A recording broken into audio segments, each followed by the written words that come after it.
Dean's infrastructure at scaled mail processes millions of cold emails every month, giving him unprecedented insight into deliverability patterns across Outlook, Gmail, custom hosts, and even enterprises. Today, him and I are breaking down the differences between each and sharing exactly how to optimize your setup so you can deliver to primary inbox anywhere in 2025. I'm in no way affiliated with Scaled Mail, they're just the infrastructure I use. But Dean was nice enough to hook up everyone who watches this video with a discount a bit later on. And remember to use the timestamps below to move around to the parts you find most valuable.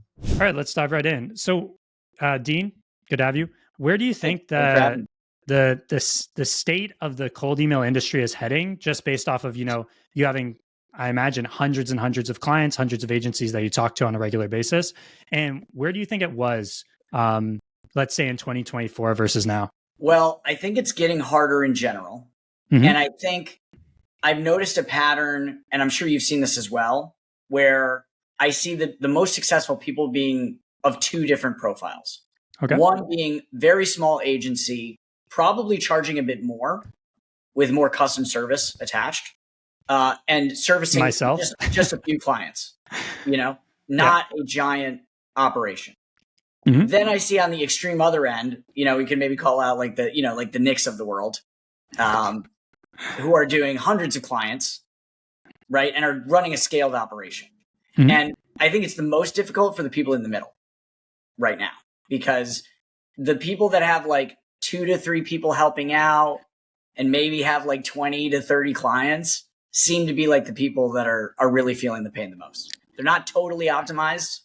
They don't have everything automated in a certain respect. They still are probably very involved in the business.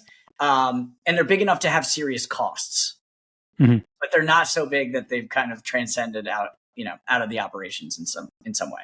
Yeah, so, where like churn begins to hurt them. That's actually an interesting point. Yeah. So basically it kind of boils down to like technical people are winning at that point, right? Like small technical or large technical from like a super operationalized point of view versus like small technical we have so many different moving parts that like good things are starting to happen. So I've been seeing this kind of trend of a lot of people talking about, omni-channel being a must, which I personally disagree with for the most part, like 95% disagree with. I'm wondering if you're seeing like a lot of people move that direction in your experience. And are you thinking of, as an infrastructure provider, how you can like better integrate with people that may be going omni-channel? Like, are there extra service offerings that you can do that make that better? That's all right. So there's a lot to unpack there. I am not as anti-omni-channel, right? I came from the tech sales world. And so omni-channel is really, where I came from.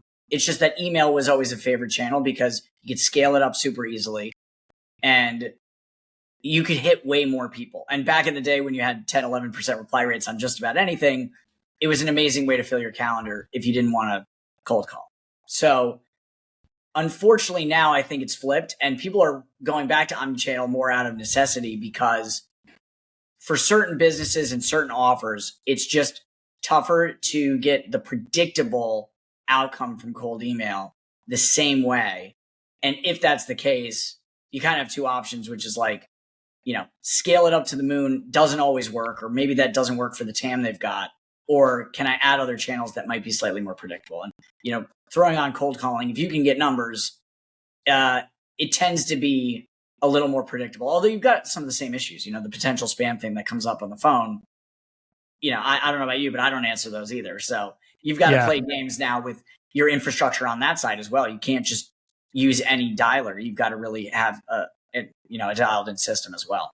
100%. Yeah. My point of view as an agency owner is that multi-channel is really, really, really good, but I don't think agencies should look to be doing every channel because it complicates your service so much that I think you lose a lot of your value. I think being specialized is where you can create the most value. You can create a lot of automated systems. You can operationalize.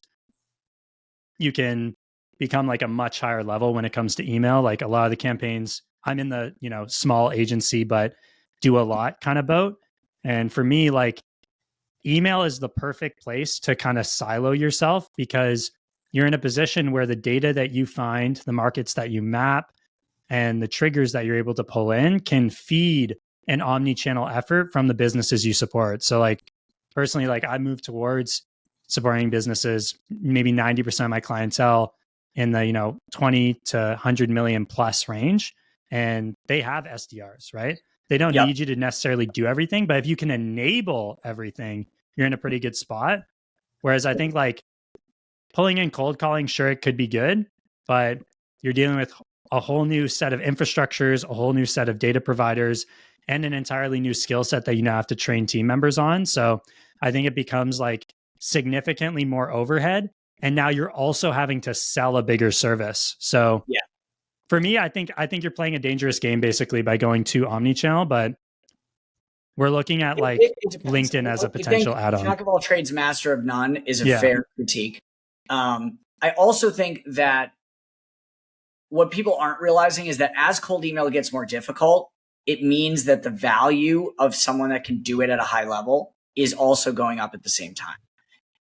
A couple of years ago, when it was still relatively easy, if you were calling on these businesses or trying to get business for a cold email agency, I think you would frequently hear something like, well, we've got outreach, we've got this covered. Our sales team's already, they're sending emails.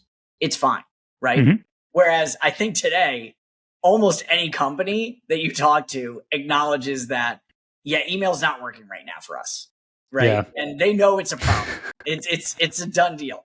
And some companies have given up completely, and they say, hey, we're just pounding people on the phones, which is fine, Yep. right? And a natural instinct. But I think the businesses that you talk to, if you have a good story to tell about why you're different, why your approach is better, they're a lot more receptive because they're very aware of the problem. Yeah. More so than they might have been 2, 3, 4 years ago. So yeah, I completely agree. So how do you view like volume senders as the winning formula, or do you prefer like more boutique kind of sending systems as the winning formula? Like what's the data telling you personally? Because I imagine you just have a lot more access to what other people are doing than someone like myself. Yeah, so it's like the art versus science, right? Yeah. I think, you sound like you have a much more artful approach, right? And then you've got some of these folks that, are ramming 300,000 emails. Yeah, some of my best clients, man, like full transparency, some of my best clients are in industries most people I talk to wouldn't touch. Like I'm talking about total addressable markets of like 1,500 accounts in certain cases or 2,500 accounts. And we just hammer those accounts every 45 days in print meetings, and we're very happy. Yeah, totally different approach to what I hear most people that own agencies do.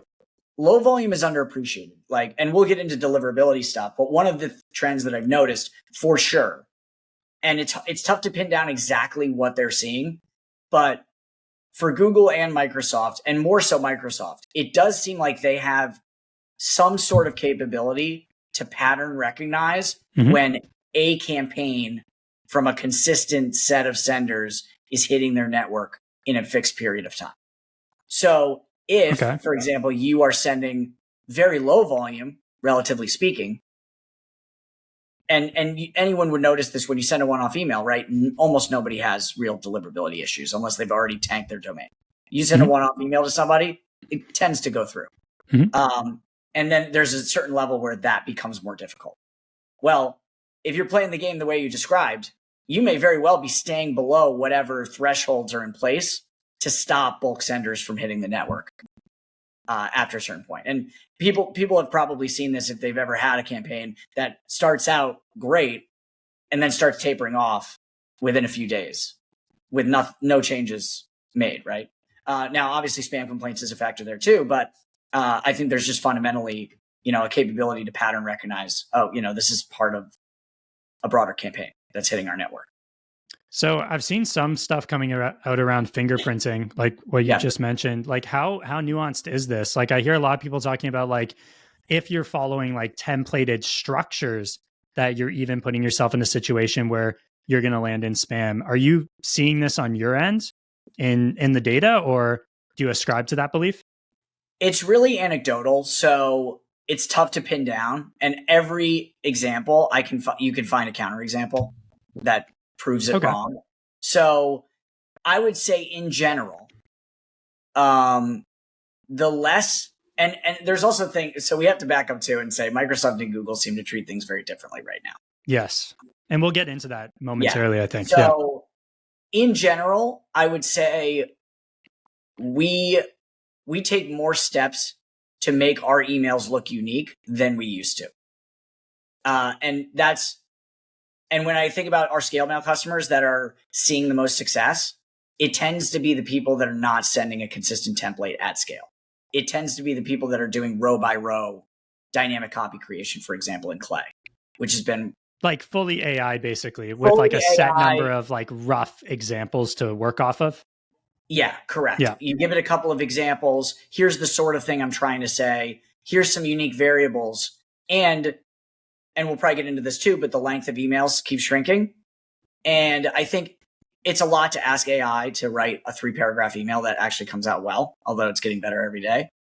But if you're asking it to write 40 words and you give it 4 or 5 variables as part of that, the amount of text you're actually asking it to write at that point is not that big, which means its ability to screw up is also not that big because you're really constraining the output a lot.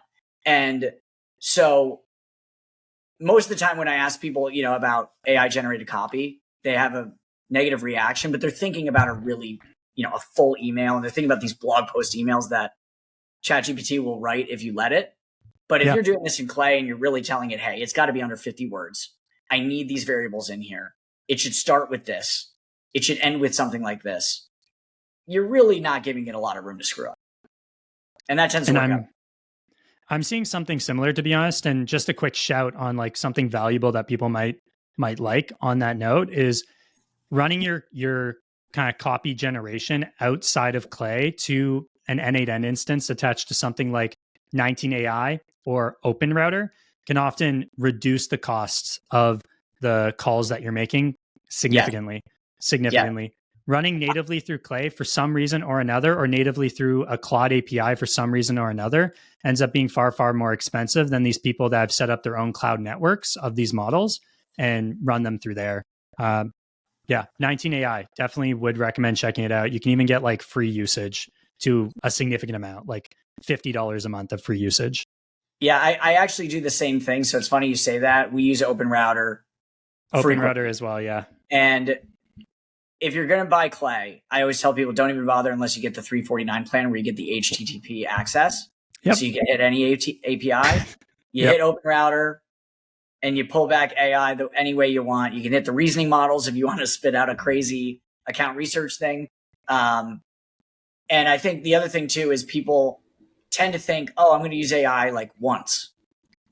And the reality is for most of the teams that I see that are doing this at a high level, they've got like 6 or 7 steps that are generating different variables before they get to any sort of writing step.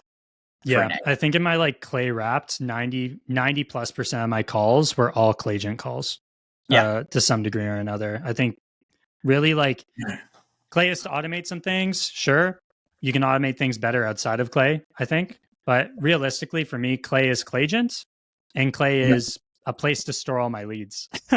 Then like a few, like, their monitoring's a nice to have. Their native LinkedIn integration's a nice to have when I don't want to go through the hoop of going to Sales Navigator and scraping it. Just get like a small sample size there. But yeah, I think that's a great point. Some of the best campaigns personally that we're running is just hyper segmentation, perplexity research, deep research through to Claude, learning to integrate Claude MCP as well, Jordan Crawford style. If anyone hasn't checked that stuff out, definitely check out his YouTube channel, by the way, for that. And then honestly, zero spintax. On the point of spintax, before we kind of dive into the differences between Google and Outlook, which I think are super important, and I'd love to hear what your thoughts are on this, because the whole reason I actually started using scaled mail, Dean, was your webinar with Christian from Outbound Code. Your kind of breakdown of the differences between Google and Outlook, I was like, dude, I want this guy managing my infrastructure. Like, this guy absolutely knows what he's talking about. This is sick. Spintax. Do you think the trade-off for grammatical correctness in significant spintax usage is worth it for lists, let's say, under 2,000 contacts?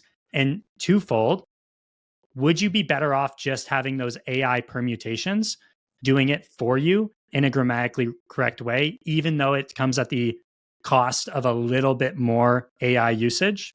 What's your take there? Because I have my opinion. So I think the concept of spintax is more important than like the way people are executing it. So Okay. a lot of people are doing what everyone has done, right? You feed in, okay, here's the text of my email. Here's the spintax format for the sequencer I'm using. Give me a bunch of variations, in brackets, right? The problem, as you outlined, is a lot of times you get stuff back that doesn't work in every permutation, and you can ask it, make sure every version works, but the reality is it's imperfect. Yeah. So I think you got to back up and just, what is the point, right? Do we believe that it's likely that the inbox systems can recognize, the broad strokes of a cold email or similar emails hitting their infrastructure in a certain time frame? Somewhat plausible. I've seen enough evidence to think that something like that's going on. So how do you break the pattern interrupt, right? If you're not spintaxing enough, or if you're not doing enough variation, then obviously you run a greater risk of, quote unquote, a campaign being flagged, right? Copy fatigue, this sort of thing. So when I say I still believe in spintax, what I really mean is I believe in variation by emails and not sending a bunch of emails that are the same text or 85% plus the same. So we've moved almost entirely to the AI generated copy, but with the idea in mind that that's checking the box, quote unquote, for spintax, right? Meaning we're trying to introduce variation. And the one thing that I think about more for, as far as controlling for variation too, is anybody that's used AI, right? If you give it a relatively similar prompt, you get a relatively similar output most of the time. So a good way to counteract that is to have different angles on a campaign. And when you get to that, writing step effectively, you're not necessarily giving the exact same prompt to 5,000 contacts. You've got 3 or 4 variations on whatever that generated copy should look like and whatever variables feed into it. And that way you're kind of sending like an, version A, B, C, and D out the door. And that introduces now a whole lot more variation because you've got AI written copy, 1-to-1, and maybe 3 or 4 base prompts that you're using versus one. If you're doing that, then you have checked the box on spintax. And in my mind, you don't actually need to worry as much anymore about, doing the brackets and doing the whole thing. The other piece is, again, as emails get shorter, which is the overall trend, if you're including, company name normalized, if you're including any sort of variable that you've web scraped that's unique to them in the email text, all of that is unique words, right? That's not going to be consistent. So the more variables you introduce, the less likely that it looks really similar, word for word, row by row. So that I guess speaks to the importance of trying to include more research and more personalization things that you can include, because it helps on the spintax front, not just on the personalization and relevance front. 100%. So the only pushback I would give there, I think maybe I'm wrong, but just anecdotally from a fingerprinting point of view, we've honestly run the same copy to about 10,000 contacts now, and it's just such a successful campaign, like 40 to 50% plus positive reply rate, and even negative replies are usually friendly. I haven't seen any dip, like zero dip. That's across beautiful. 10,000, like 10,000 contacts, 10,000 sends. Do you think that a big factor is just how happy people are to receive the email? Do you think that Google's taking fingerprinting into account, not just from this is the same email again and again, but they have some nuance to how they assess whether or not the same email is a good or bad thing? I don't think it's being done at the email level. I think it's probably more likely it's being done at the domain reputation level, meaning, okay, I just think that if you're getting less spam complaints because you're sending better emails and you're getting more replies, which is a positive signal, and less bounces, et cetera, because you're doing your homework, then that is just a massive driver, I think, of the overall performance of campaigns and mailboxes over time. So if you do all of the right things and you have a good offer, then you can make these last for a long time. Because the other thing I've seen is, I could watch somebody do everything right, but if it's an offer that I just know is going to be tough, if you're cold emailing, chief information security officers, for a cybersecurity offering, like I already know you could do everything perfectly, and it's highly likely that those mailboxes are going to blow up very fast.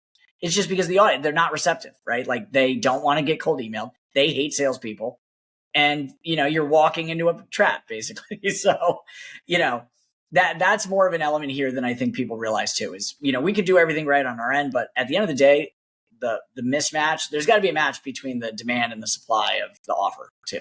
If they don't want to hear from you, it doesn't really matter if you do everything right.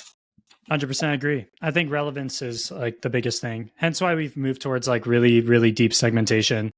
Like the example I like to bring up is just like, there's like, I don't know, 15, maybe 20,000 print companies, maybe 1.2 million agriculture companies. And for a client we're working with right now, like we went down to the level of nuance of like classifying the specific equipment that they're using at these print companies where possible.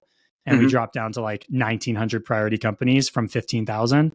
And then on the agriculture side, from 1.2 million initially, right, down to like keyword search, of course, down to like 12,000. And then from 12,000 down to just 865 best fit accounts. And those campaigns rip because you're able to say something that's just a unique problem to them or a unique pain that the actual problem is causing. You know what I mean? There's always like a problem and then the pain it causes. And I think that's where the biggest and best campaigns come from, is understanding that nuance and segmenting out for it. That said, I'd like to get into like Outlook versus Google. And I'd, instead of going to like a more broad kind of discussion on the topic, I'd love to get like super specific on things that I think are immediately actionable for people. So let's like do a Google versus Outlook kind of step-by-step, like copy length as a starting point. Is there a difference between the copy length you should send to Google versus sending to Outlook? And maybe prior to that, let's go, does it matter what type of inbox you send to each of these from? Okay, this is a good question. We have people doing ESP matching and not doing ESP matching on scaled mail. What I would say is, and we can maybe retread some of that stuff that I discussed in the other webinar with Christian's group, but the fundamental difference is, or the belief is, I do believe that if you send Google to Google at a high level, or you send Outlook to Outlook at a high level, you will outperform in network if everything works out. But there's big air quotes, which is why I personally do not advocate for ESP matching right now, because Microsoft just has there's way more barriers that are invisible that can mess up your experiment and make you read into things that aren't there. For example, the outbound spam filter that Microsoft has on their inboxes. If you get blocked by that filter, the email does not send. You do not get a bounce. You don't get replies. You don't get anything. It's just silence, right? And if you line that up on the Google side, if you're sending from a Google inbox, right, like that isn't even a remote possibility. They don't do that. They just send you to spam, but they don't not send the email.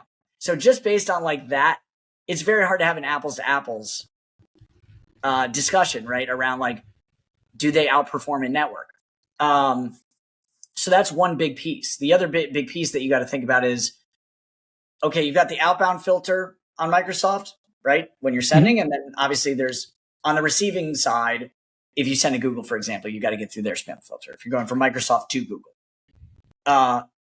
Google into Microsoft, you're hitting that spam filter once on the way in, right? But you're not hitting it on the way out. So, I kind of lost my train of thought, but I guess what I'm trying to say is there's so many different variables that affect, Google to You're Microsoft. Basically saying ESP matching is just a gamble at the end of the day. Like don't try. I think it's too hard to run a good experiment for you to read too much into it. And I think the better move is to diversify and try to focus on the things that are more controllable. It's very easy to figure out if you're being blocked by the MS outbound filter, right? But other than that, there's a whole bunch of factors that could affect the outcome of a campaign and inboxing rates. And I just don't know if that's worth the mental energy that I've seen people put into it. We're in huge agreement on this, like huge agreement. I think I was pretty obsessive over things like this for a little while. And then I realized that I should just go back to focusing on making the very best campaign I can and putting all my effort into systems that enable that. For example, like Trigify. Just having that software in my stack is going to generate so many positive replies, whether or not like the meeting rate from a campaign like that is super duper high or not. It's a good thing to have in addition to what you're already doing, because all of those good conversations are just enabling you to deliver to the rest of your contact list much more effectively. And in that same note, we have conversations with 95% of negative replies. We'll send memes back, try to get a laugh. Like we have a huge focus on just humor with people that are not interested in the offer. And I think those little intangibles go a long way as well. But to kind of refocus, a really fun strategy that I haven't heard a lot about, but a reply is a generally positive signal as far as these domain reps are tracking, right? They assume rightly that you don't reply to something low value. Now, obviously people say unsubscribe, what have you, but the real problem is when people click the "this is spam" button. If they reply, it actually comes back as a positive signal, if that's all they did. So, bounces negative, replies positive. There's kind of an assortment of things that are considered. And, we can discuss, but like Google and Microsoft care about these things differently or emphasize different points. I tend to think, for example, right now that Google has somewhat like their own in-house version of a domain reputation, which makes sense because they have indexed the entire internet. They know all the domains. They know everybody's site traffic. Yeah, when you brought this up on the Christian call, I was like, this is so facts. Like, it just makes sense. Like, it's so obvious that they would have something like this, Yeah, and it also makes sense why they're easier to inbox on right now, but why like their updates make they're harder almost to figure out what's going on in some ways because I think it's homegrown. Whereas I think Microsoft actually farms it out to the spam houses of the world and things like that. We're running some experiments earlier today where we found some very interesting info that makes me think that like spam house scoring may have an outsized impact on what Microsoft decides to do with an email, which is kind of interesting. Interesting. So, and honestly, for the way they build things, it makes sense that they would farm it out. As much as I'd like to think that they've integrated OpenAI into their whole thing, it's just not very Microsoft. It's not. That's very true. Yeah. Slow to adapt kind of thing. Exactly. So kind of reel it back into like the very like actionable points. So copy length. Are you seeing a difference in the way length affects email deliverability to Google versus Outlook? For Google, it seems much less sensitive to it. So I think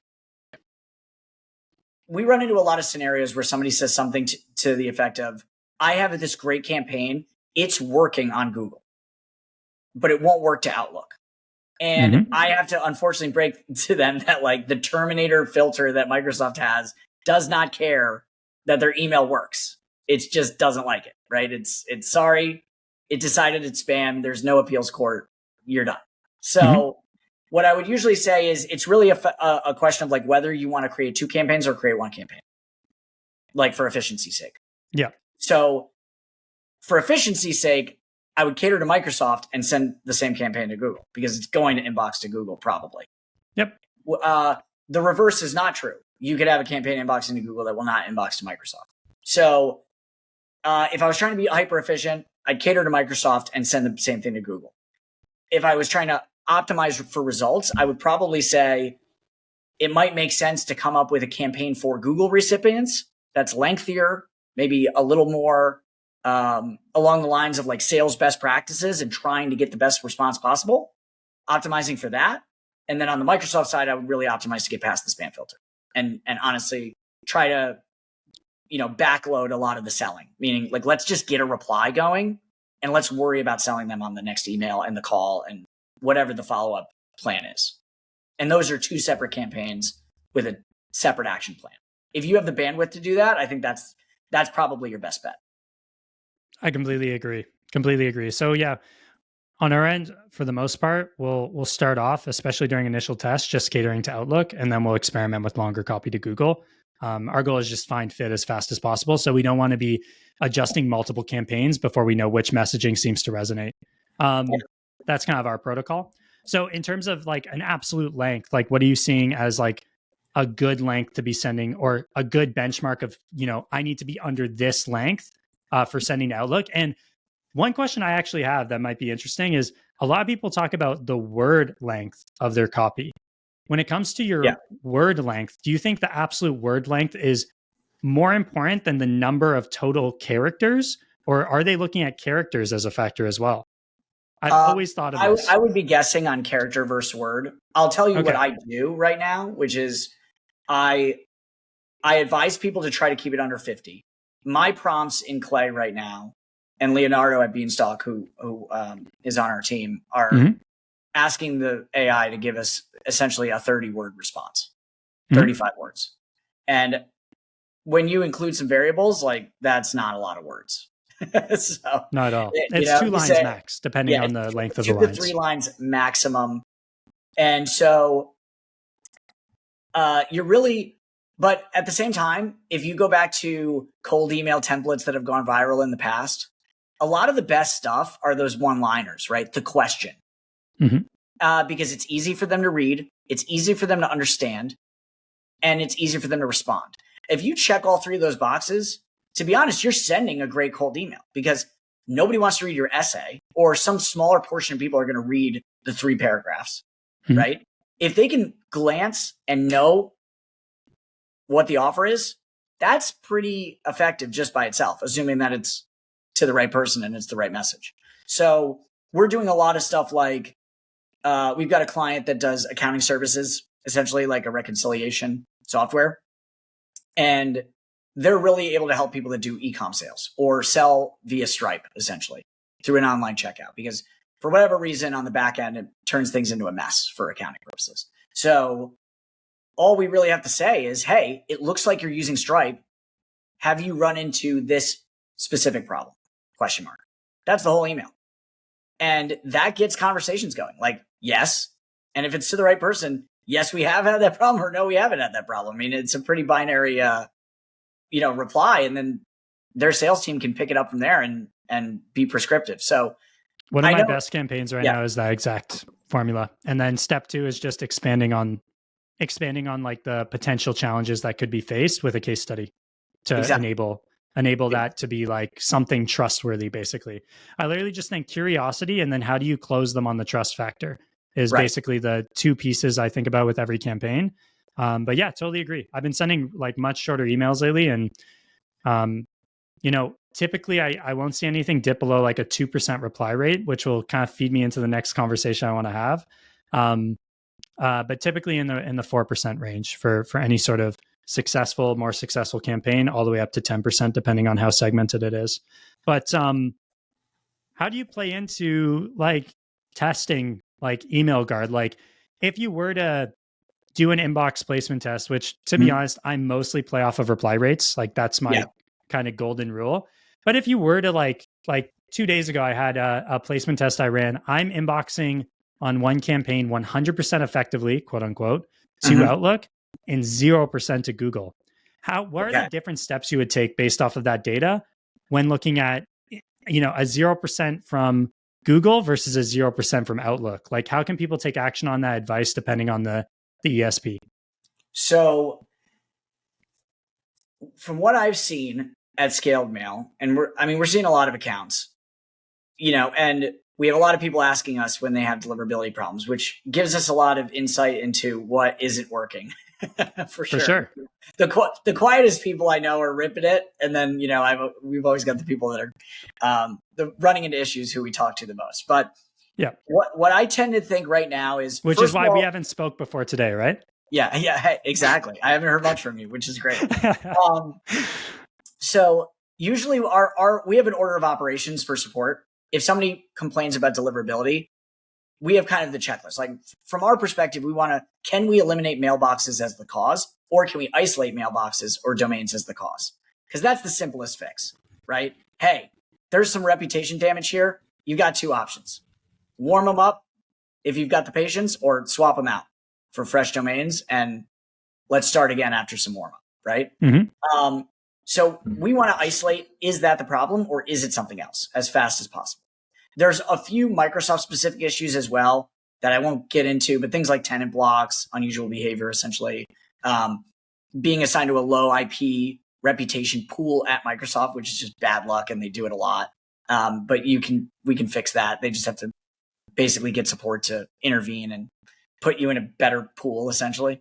So if we eliminate all of those issues, then it usually comes down to something approximating I'm failing the Microsoft outbound copy filter, right? What I've noticed is we order an inbox placement test. That's usually our step one. Like, let's see what's going on with a vanilla email. Because if you're 0 out of 10, well, then tends to be reputational damage. What's more common would be something like Microsoft not inboxing, Google is. In my mind, because Google tends to be more domain reputation sensitive, that can be fixed with copy changes for the most part, or the IP change that I mentioned. Because if you're in a low reputation Microsoft IP pool, they care a lot about IPs, right? So private sequencers, this sort of stuff. Like, if you focus in there, you can fix. And just to clarify, like, one of your claim to fames is that you'll handle that IP change on behalf of your clients, right? Yes, there's basically there's obviously a lot of Microsoft resellers out there, as everybody knows, and I think the number one differentiator for us, at least, is support. Hopefully, you can validate that as well. And look, by the way, guys, I have absolutely no affiliation with Scaled Mail whatsoever. Maybe down the road, but for now, absolutely no affiliation. They're our sole as our infrastructure provider, and they do a fantastic job. So if you need infrastructure, I think Dean is one of the best there is.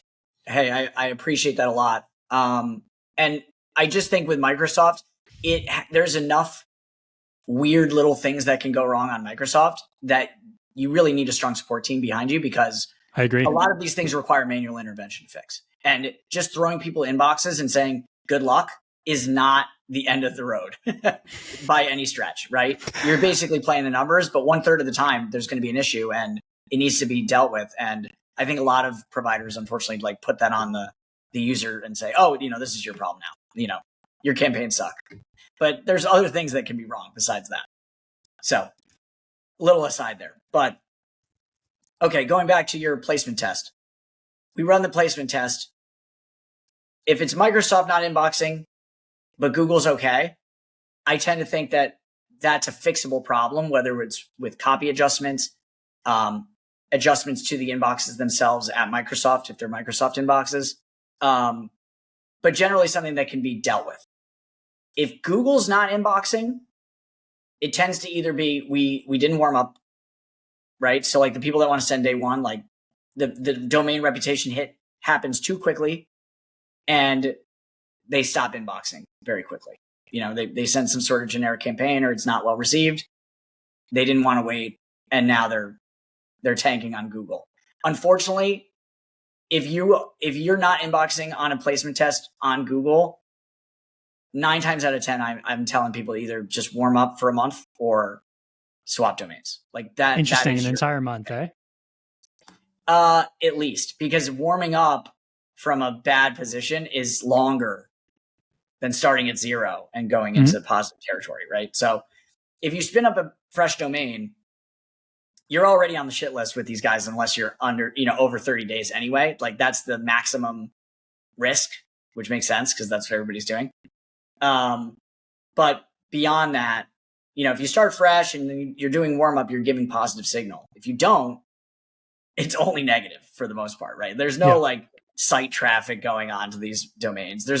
You have none of the other signals that they could look at. So all they see is bounces, spam complaints, a website that's been up for 2 seconds.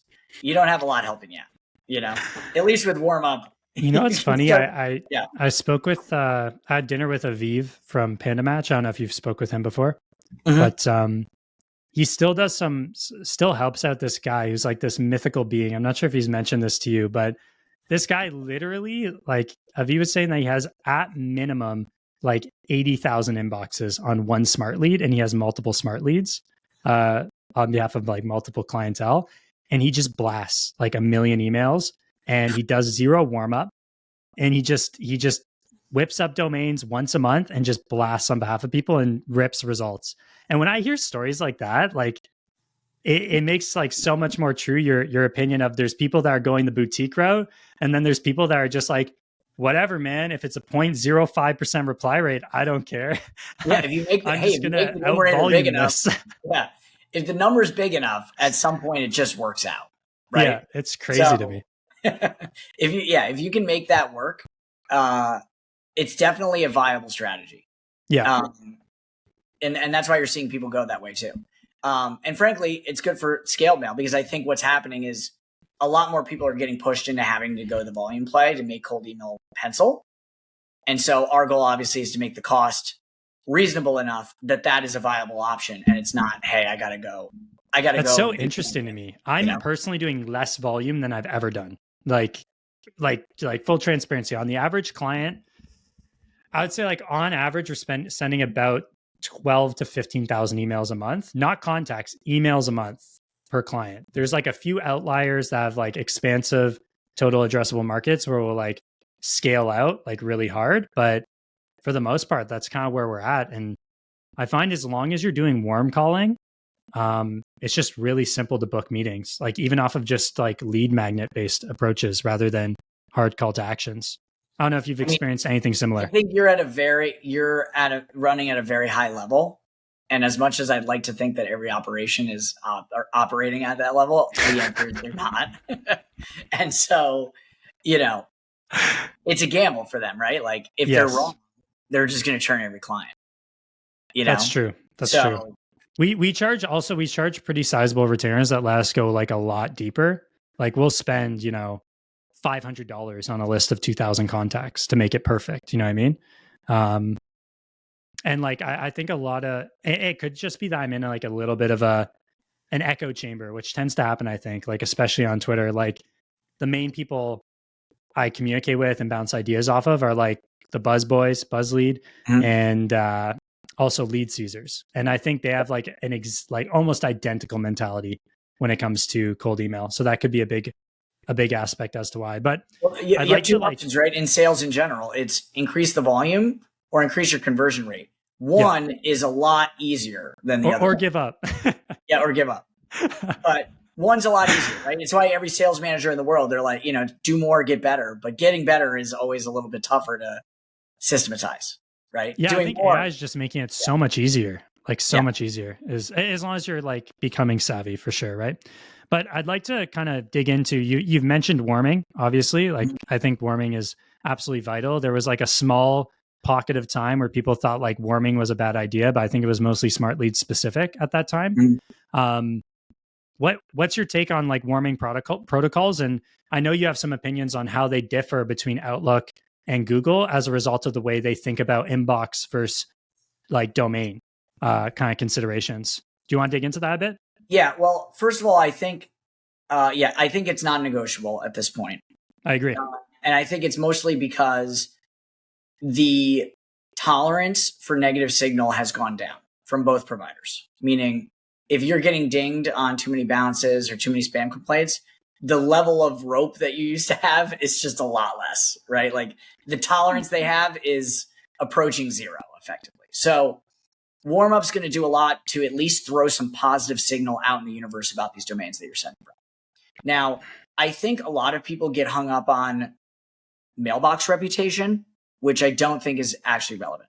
Like it's 99% the domain that they sit on, right? If you think about, for example, we're doing 49 inboxes on Microsoft.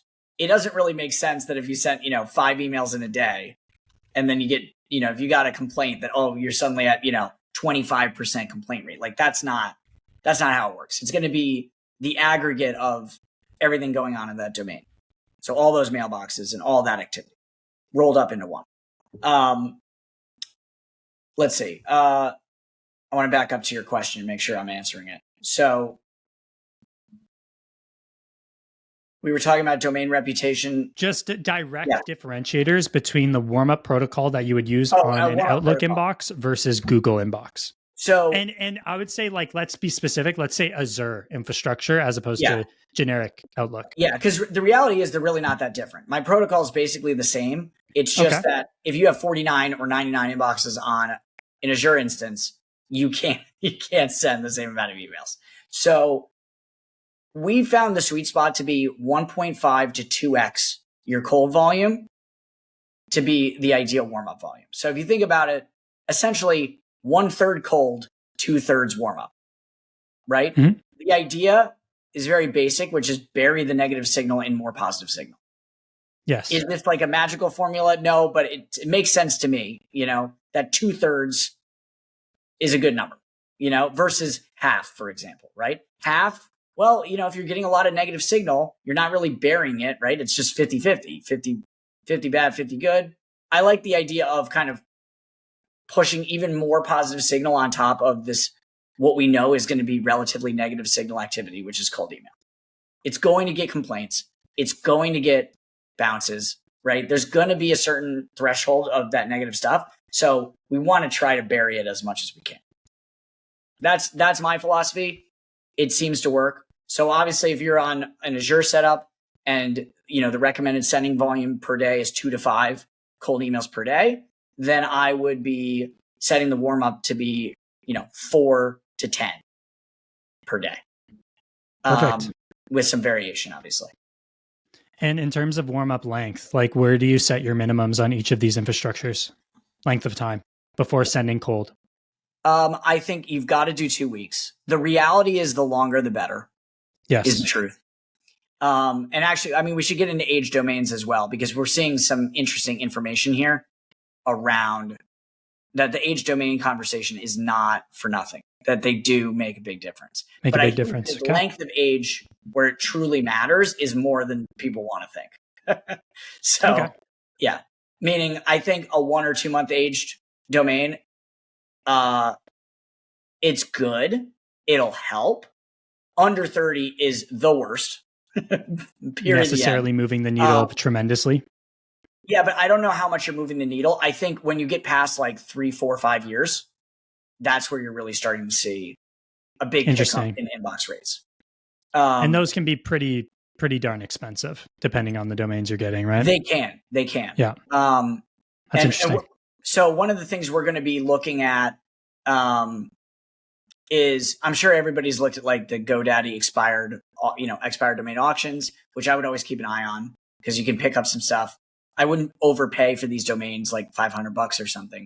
But if you can find a really old domain and pick it up for, $30, $40 instead of 10, I think that's a very worthwhile investment at this point, because it seems like those sail into the inbox. And unless you really ding the reputation, that reputation should, stay level if you're warming up and you're doing the right things and you don't, have some horrendous campaign that everybody clicks this as spam on. Like, they should last as well. Interesting. I haven't played around with age domains too much yet, but anecdotally, what we're doing is we're basically viewing infrastructure as like redundancy is super duper important, like way more important than ever off the bat. And so we're basically trying to double it, double what we need for our first month so that we can bare minimum have half of our inboxes warming for a full 6 weeks. So 3 weeks minimum, and then a full 6 weeks on the other ones. And we're seeing like, it's almost like a match made in heaven. Usually it takes us anywhere from 2 to 3 weeks to find a new offer that we've never run anything for before. So for reference, we work in really weird markets, so it's a bit different. I know some people walk into the first week and just start ripping. We work with a lot of people in like agriculture technology. It's a little bit of a different story, like people selling equipment.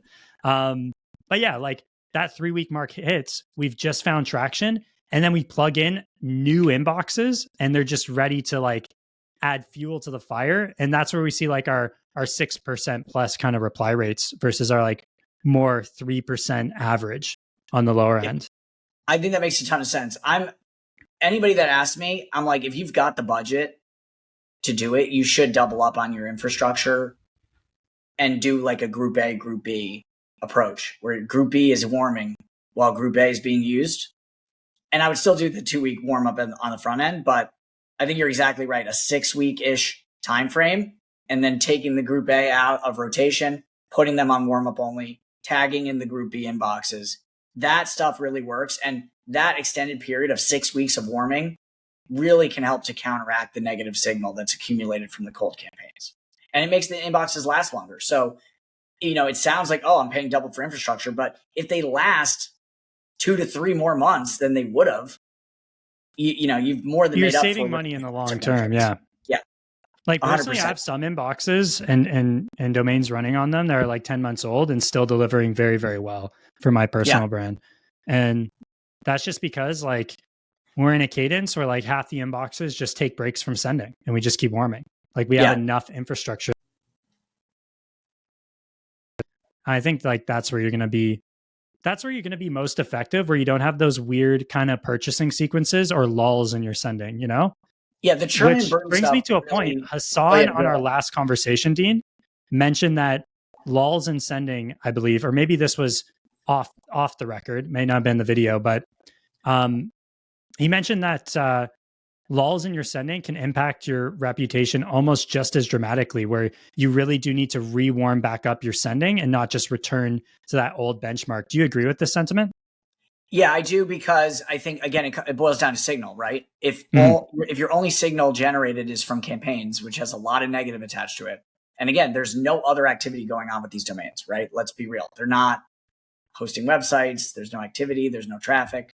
So you really need to maximize the positive signal that you can generate around these. So if you can leave warm up all the time on, they're always sending, they're always generating positive signals. Sometimes they generate negative signal when you turn them on for a campaign, but you have this kind of steady Eddie approach, right? If you don't want to look suspicious, don't do suspicious things, right? It's like, companies don't appear and disappear within 3 months in real life. But if I was sending a bunch of spam, that's exactly what I do. Well, Google and Microsoft are not.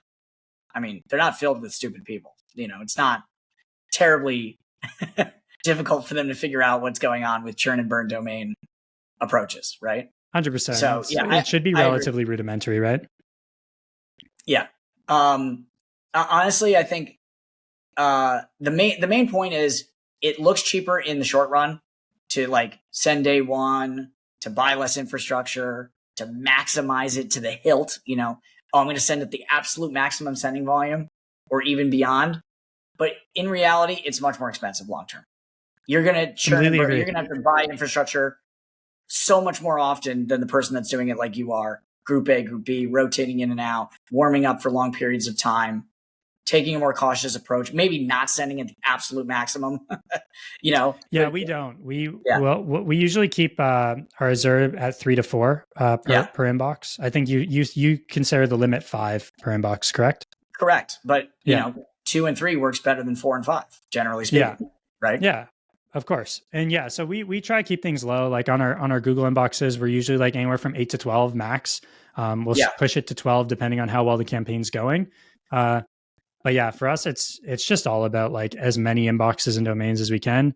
And for any agency owners out there, like a big turning point for my agency was just charging a fat retainer. Like implement a large retainer so you can pay a lot of money to get good things for your business, good tools, good infrastructure, good onboarding flows, reinvest into automation, because I think we're in a turning point in the agency game where if you're not charging a big enough retainer to reinvest into your service offering every single month, people who are doing things manually are going to disappear. Like I think with AI, the advent of AI and automation, the biggest agencies are going to eat the market. Like the agency game did not used to be a winner takes all game, but I think increasingly it's going to become that. I don't know if you would agree. I agree wholeheartedly. I think the people that are trying to eking by is not plausible anymore. It just isn't, right?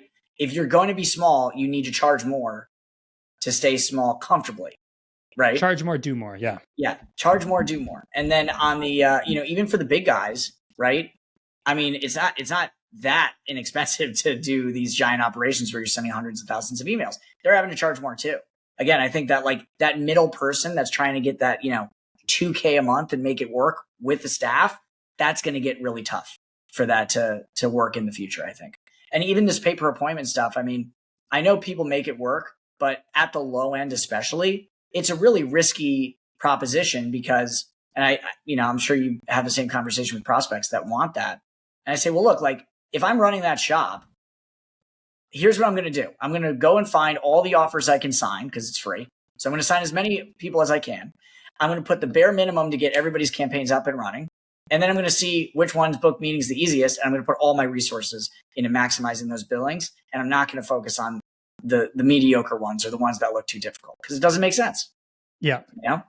So for prospects for me that are in sales calls, it's just all the framing around almost the exact same thing, framing around it being a partnership, framing it around you want someone that can invest back into you, and then always pulling in that direct comparison to, look, if you were to bring someone on board to do this, you would be investing more upfront capital to make the exact same thing happen. So why would you expect like a strictly performance-based company to come in and take on that risk from a business perspective, right? Yeah.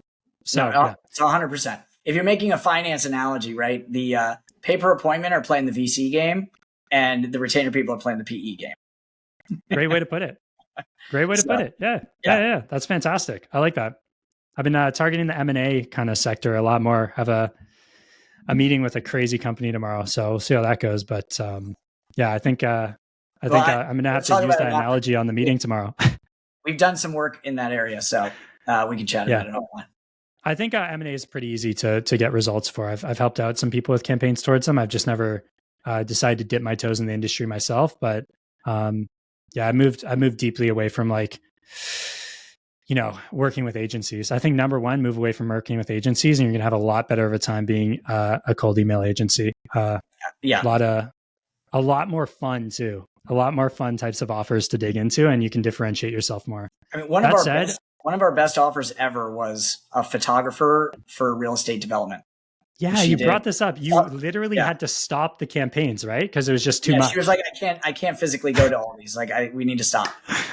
And dude, that's so cool. It was amazing. But, no one in the photography business for real estate is cold emailing at scale. So it worked great. I'm sure it's the same thing with the ag tech stuff that you're doing. If I was going to say anything to agency owners, it's like, try to find unique offers that aren't played out. Don't be the guy selling the Klaviyo flows to e-com, for the love of God. It's going to be a really hard road for you. So my rule of thumb is target industries that have hard to find personas. That's it. That's my only rule of thumb, because all I want to be in a position of is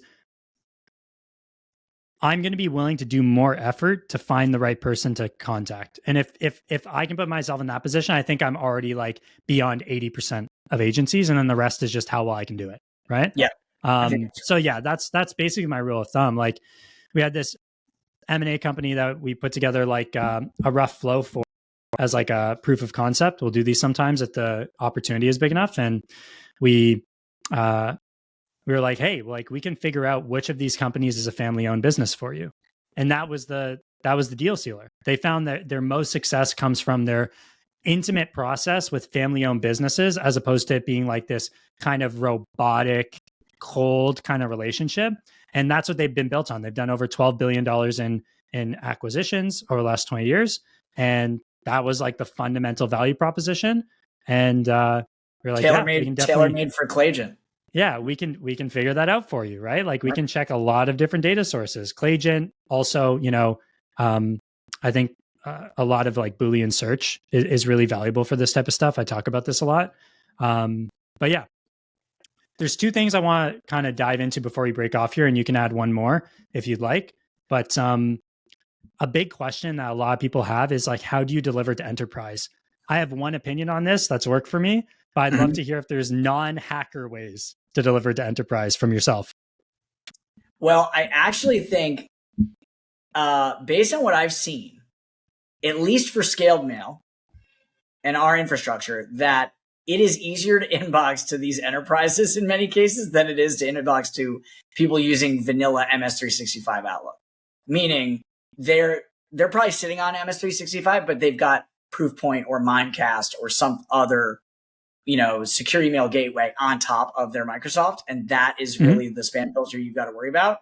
In many cases, I'm seeing that those are actually easier to inbox to than your kind of root Microsoft. Right now, Microsoft's native filters are more difficult. They're Interesting. easily the strictest. So I guess what I would say is if you take and put into practice all the stuff we've already talked about, the short copy, the dynamic stuff, right? Making sure that you're introducing enough variation, you've got the right infrastructure, and obviously all the stuff that hopefully we didn't have to cover because it goes without saying, your DNS records are set up properly. You've got a good offer that people want to engage with. Then I think you're not going to have as terrible of a time as people act like. Now, Okay. you've got to be smart though about how many emails are going to one specific company in that campaign. Like you can't hit 30, 40 people at the same company and have it work out, because what those systems are really, really good at is seeing the same email hit their network in multiple spots. So you've got to pick, here's the 3 people I want to hit at Nike, and then that's it for this campaign. Like I've heard this. Don't try to hit 40. And I think like cycling it like 30 days, like spreading out the campaign to like the larger institutions, like these 3 people, then these 3 people, then these 3 people, right? Yeah. So the only thing I'd add to that is like, I'm a big proponent for like personal email sending. I send to personal emails all the time. Like, and to be honest, Dean, I don't know if you've heard this from other people. That's where my best campaigns happen. Like those are where you get like the 15, 20% reply rate, like outlier campaigns. And I don't know the exact reason, because I really don't focus too much on the technicals of the person I'm sending to's infrastructure. I just aim for diversity and campaign quality. And I found I can literally go from sending to enterprise on work emails and have 1.5% reply rates straight to 9% by sending to personals to those exact same people. And I think the reason is that those aren't paying customers to Google and Outlook, and therefore the protections in place are lesser than. Hassan, to his death, disagrees with me on this from Email Bison, but my biggest pain point from joining Email Bison was that he wouldn't let me send to personal emails. He finally did, and if you look at my personal instance, it's always doing better than my work instance. So I'd love your opinion on that. Right? Pardon? You send low volume overall. I do send low volume, but like I'll send to 2,000. Like I'll do a 2,000 person campaign I think that's for personal emails. That's low.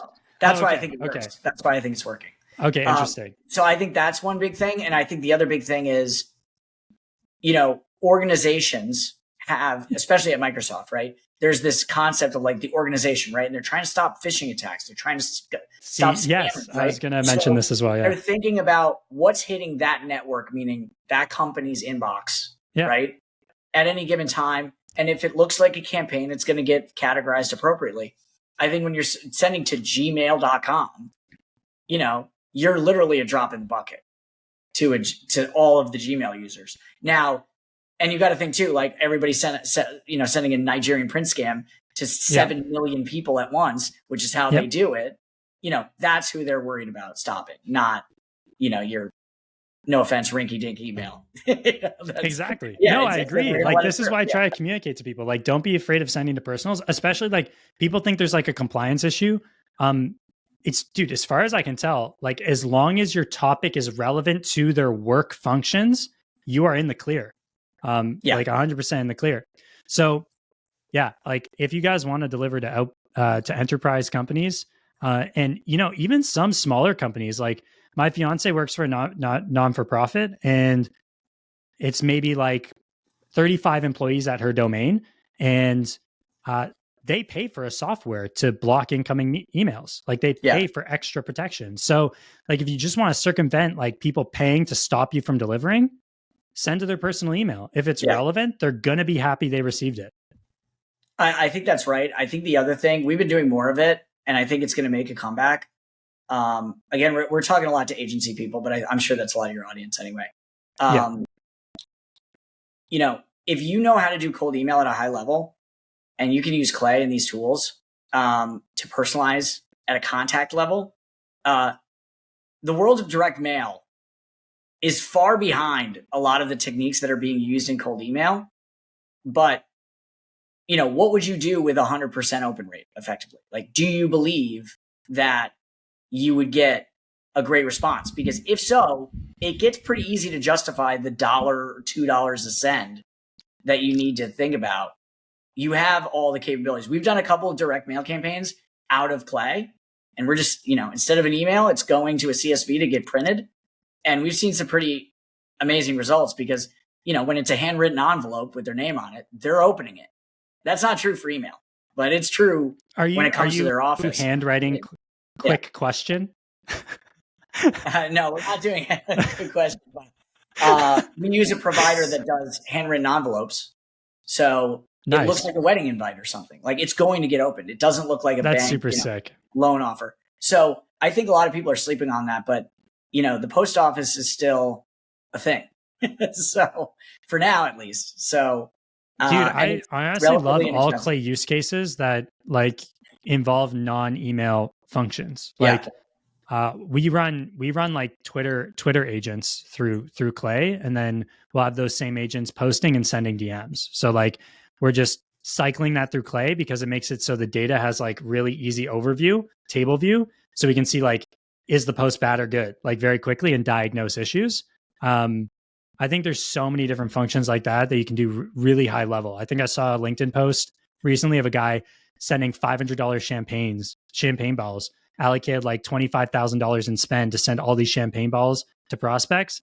And he reported back like within 3 months, it was like $300,000 in revenue, like hugely successful campaign. I think do more of the things other people aren't willing to do. Spend more on AI. Like if you figure out a campaign and you have this data point that's expensive to find, just find it, do it, try it. 100%. One thing I do want to touch on before we wrap, and actually because you're a scaled mail user, I'd want to tell you anyway. So we're going to be bringing in a couple more things into the platform that I think are needed. Great. So one is we get a lot of questions about age domains. We discussed some of the sources that you can go, right? The GoDaddy auctions, etc. But what I think we're going to see more of is people at least wanting to age their own, right? Because one of the problems is I could go and buy a bunch of generics and try to flip them to people, but I don't know what names you're going to be okay with, right? It's too subjective. So what we're going to start doing is you already now have the ability to buy domains through Scaled Mail as part of the onboarding. So if you buy a package, you can buy through us, which is just DN simple, or you can bring your own. But now you're going to have the option to just buy domains without buying inboxes, with the idea that you can put them on the shelf with us and age them. And we're going to have a little age column in your domain screen so that you'll be able to see the age of these domains that are sitting. Nice. And at a certain point, you might say, okay, these are 6 months aged. Now I want to use them. Right. Or I want to start warming them up for a while, at some point. So I think right now it's going to be, you can just buy them and you can see the age. I want to bring in a notification system as well. So you can say, hey, let me know when these get to a year. Let me know when these get to 3 or 6 months. And then I'll buy inboxes. That way you're not paying for inboxes while you don't need them. You're just trying to get the thing a little older. So wanted to kind of talk about that. And then I think we should give a coupon code to your people here if they made it this far in the video. Yeah, I think that's a great idea. I mean, I can even throw it like somewhere deeper in the video, like 20 minutes, just in case there's that drop off. But I think, that's a great idea. What are you thinking? I think I'll do a 10% off for anybody that uses the code Mitchell10, which I'll give to you, and you can put it in the video a little bit earlier, so they don't have to watch whatever we're at now, hour plus. Perfect. Yeah, hour and 7 minutes. So yeah, that's perfect. Is there anywhere you want people to find you? Scaledmail.com. If you want to help with managed outbound, beanstalkconsulting.co is our agency. So we still run an agency. We still stay pretty close to the metal because I think, if you get out of this game for even a month, you're so far behind. It's tough to come back. Completely agree. I completely agree. That's why you never go the info route. Always go building a SaaS on top of the agency. Never info. Well, actually, speaking of info, we are working on a cold email course that will be free for all Scale Mail users. That's the way to do info. Perfect. Free courses. Love it. Okay, awesome. Yeah, thanks for coming on, Dean. Honestly, like I learned quite a few things just from chatting with you as well, which means that it's going to be super valuable to basically anyone, 99% of people. So thanks for doing this. Hey, anytime. Take care.